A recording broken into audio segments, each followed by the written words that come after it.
The Cats on Ben Yehuda Street by Ann Reddish Stampler and illustrated by Francesca Carabelli.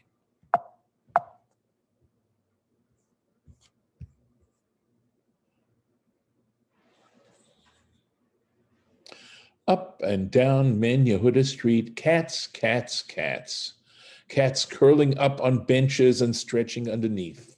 Cats licking their paws on porches and climbing in leafy branches. Free cats, fat cats, living on the sidewalk cats. Cats with no collars, for collars show that cats belong to somebody, and street cats belong to no one but themselves.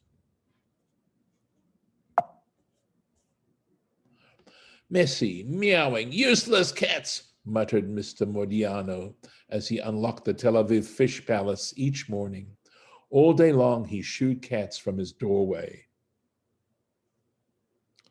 But every night, when Mr. Mordiano climbed the stairs to his apartment, two cats dozed on a cushion by Mrs. Spiegel's door.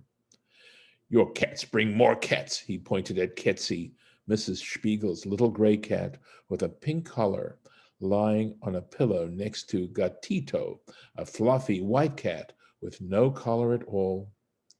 Then Mr. Modiano would give Mrs. Spiegel whatever fish he had left over, arranged on a platter just so. This fish is fit for a queen, not for cats, he warned. Thank you, Mrs. Spiegel said, and would you maybe like to come in for a little tea? But Mr. Modiano always said, no, lo, lo, lo. As soon as Mr. Modiano closed his door, Mrs. Spiegel put the fish into a bowl for the two cats to share. But the apartment building rules said just one cat, so after dinner, only Ketsi could come inside. Mrs. Spiegel liked the way Ketsi helped her knit and the way Ketsi kept her company in the kitchen. She liked it when Ketsi licked her face to wake her up in the morning. And she liked the way Ketsi was always there. One night, Mr. Modiano brought salmon. This is for you, not for your cat, he said, just barely stroking Gatito's back. Thank you, Mrs. Spiegel said. Would you like to maybe come in for a little tea? Mr. Modiano always said, lo, lo, lo, no, no, no. The next night, Mr. Modiano brought a plate of pickled herring. I almost tripped on this wild animal, he muttered, just barely tickling Gatito's fat tail. A nice cat like this would keep you company, Mrs. Spiegel told him. Company, Mr. Modiano frowned. What does an old man need with messy, meowing company?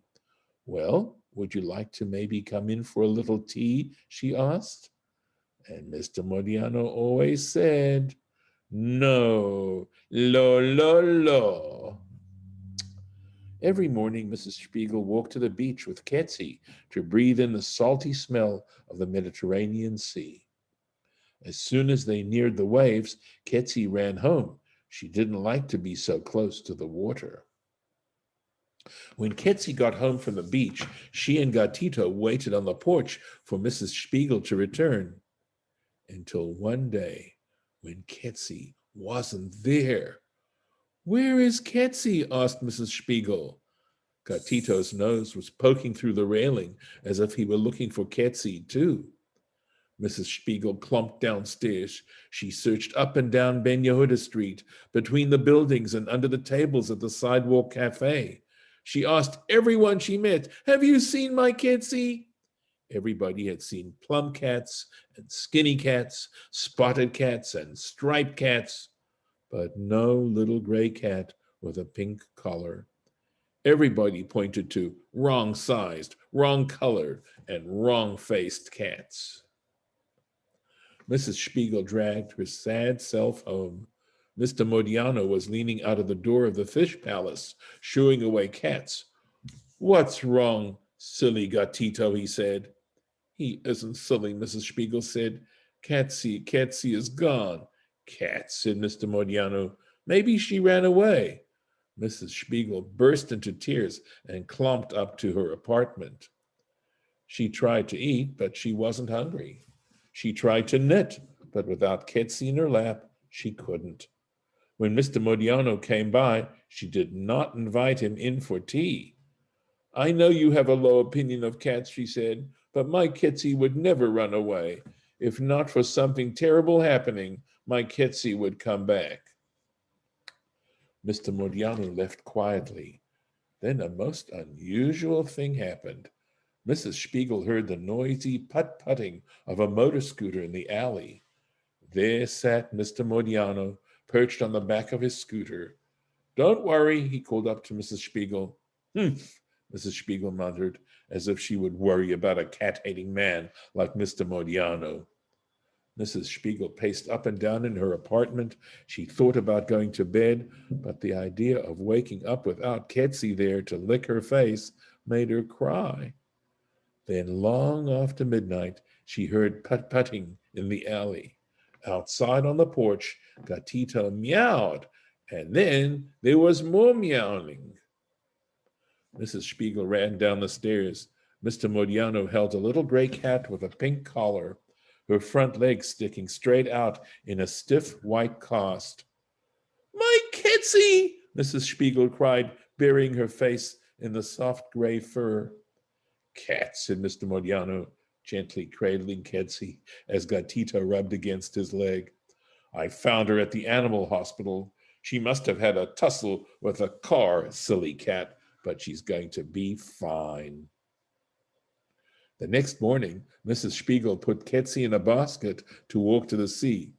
We'll just close enough to smell the salt, she said.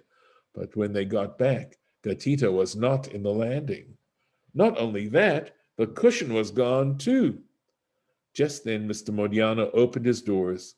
Sitting neatly on the cushion in the middle of the living room, just so, was a fluffy white cat with a new blue collar. Gatito. Do you see his blue collar?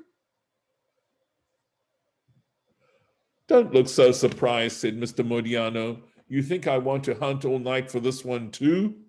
Mrs. Spiegel smiled. Mr. Modiano, she said, would you like to maybe come in for a little tea? Mr. Modiano said, la, la, la. And then he opened his door even wider, and he smiled too. But maybe I could make a cup of tea for you, he said, and a saucer of milk for your cat. That is the end of this wonderful book. I certainly hope you enjoyed it. It's certainly one of my favorites. Take care. Bye-bye.